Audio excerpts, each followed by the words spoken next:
Reels वाली बहू। प्रज्ञा को रील्स बनाने का बड़ा ही क्रेज है और वो दिन भर रील्स बनाती रहती है। खाते पीते घूमते फिरते घर में कॉलेज में रील्स बनाने के कारण प्रज्ञा पूरे कॉलेज में हाईलाइटेड है। जहां उसकी रील्स सभी को पसंद आते हैं, वहीं मनीषा चिंता में डूबी रहती है। एक रोज जब खाते हुए प्रज्ञा रील्स बना रही होती है, तब मनीषा कहती है, एक मिनट भी चैन नहीं है इस लड़की को। ये नहीं कि खाना तो आराम से खा ले, लेकिन नहीं, अरे थोड़ी देर रील्स नहीं बनाओगी तो आसमान नहीं टूट पड़ेगा। अरे मम्मी, इसी को तो कहते हैं डिटर्मिनेशन। तुम नहीं समझोगी ये सब। भगवान, इस लड़की को सद्बुद्धि दे। जब देखो तब टेढ़ा बाका मुंह बनाती रहती है। मनीषा की बात का प्रज्ञा पर जरा भी असर नहीं होता और वो खाते खाते रील्स बनाती रहती है। दिन बीतने लगते हैं और देखते देखते प्रज्ञा का कॉलेज भी खत्म हो जाता है।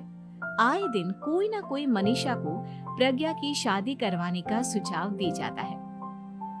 सब ठीक ही कहते हैं, प्रज्ञा की शादी कर देनी चाहिए। अपने घर के काम काज में व्यस्त हो जाएगी तो खुद ही ये रील्स और नाच गाना बंद हो जाएगा।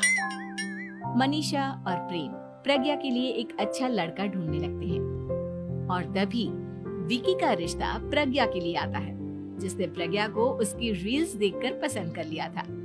अगले दिन विकी अपने माता पिता के साथ प्रज्ञा के घर पहुंच जाता है और प्रज्ञा साड़ी पहने हाथों में चाय की ट्रे लिए उनके सामने आती है।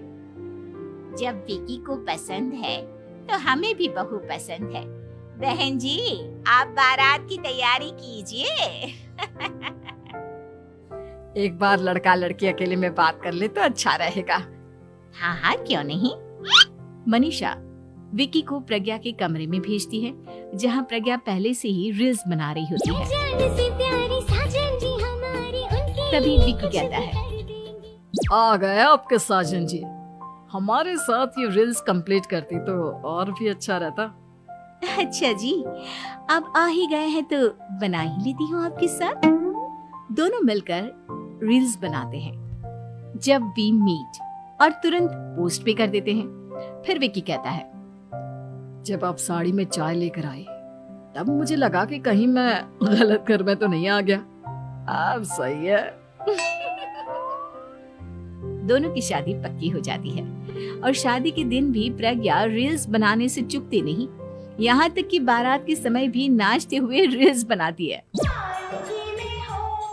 सभी लोग प्रज्ञा की तारीफ के पुल बांध देते हैं और प्रज्ञा नाचती गाती अपने ससुराल चली जाती है।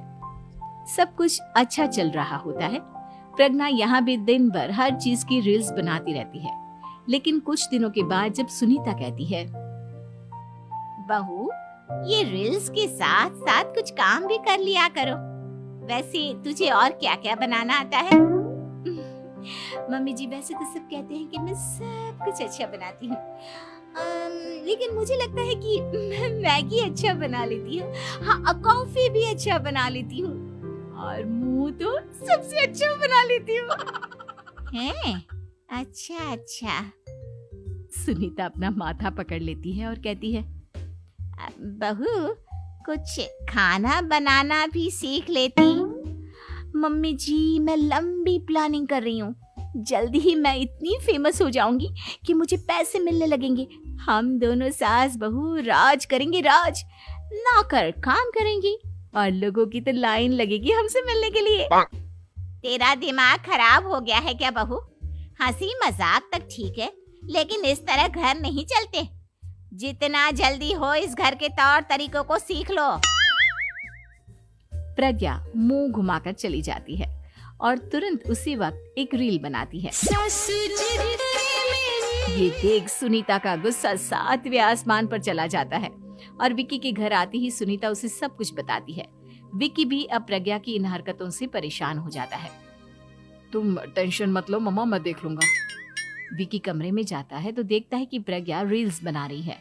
विकी बड़े ही प्यार से प्रज्ञा से कहता है, प्रज्ञा, इन सब के लिए मैं तुम्हें मना नहीं कर रहा हूँ, लेकिन फिर भी हर वक्त तो ये अच्छा नहीं लगता ना। समझने की कोशिश करो, मुझे भी तुम्हारा थोड़ा वक्त चाहिए। मैं जब ऑफिस से आता हूँ तो मुझे समय देने की जगह इसी में लगी रहती है। तुम ज्यादा ही सोच रहे हो। तुम भी मेरे साथ रील्स